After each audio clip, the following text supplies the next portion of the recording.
Assalamualaikum warahmatullahi wabarakatuh.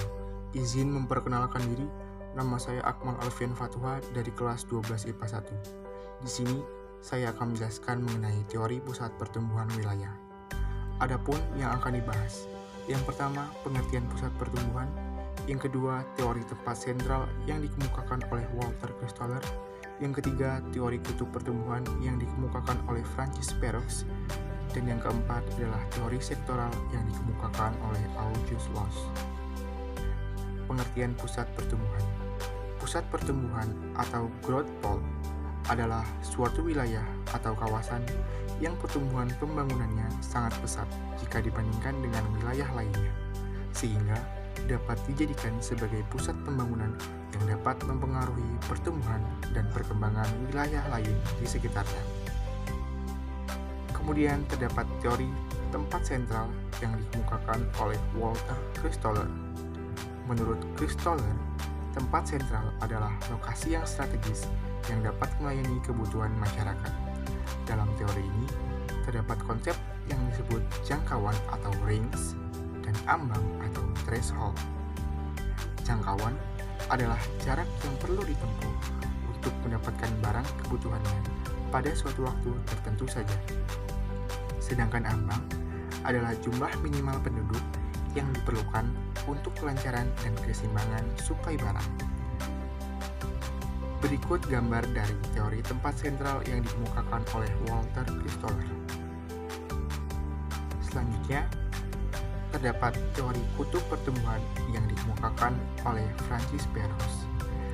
Teori ini menyatakan bahwa pembangunan sebuah kota atau wilayah merupakan hasil proses dan tidak terjadi secara serentak, melainkan muncul di tempat-tempat tertentu dengan kecepatan dan intensitas yang berbeda.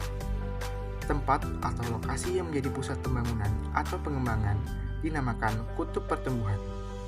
Dari kutub-kutub tersebut, selanjutnya proses pembangunan akan menyebar ke wilayah-wilayah lain di sekitarnya atau pusat-pusat yang lebih rendah. Berikut gambar dari teori kutub pertumbuhan yang dikemukakan oleh Francis Perroux. Kemudian, yang terakhir ada teori sektoral yang dikemukakan oleh August Loss. Teori Loss merupakan kelanjutan dari teori tempat sentral Christoller. Dengan menggunakan konsep yang sama, yaitu ambang dan jangkauan, teori Loss mempelajari faktor-faktor yang mempengaruhi terbentuknya wilayah sentral.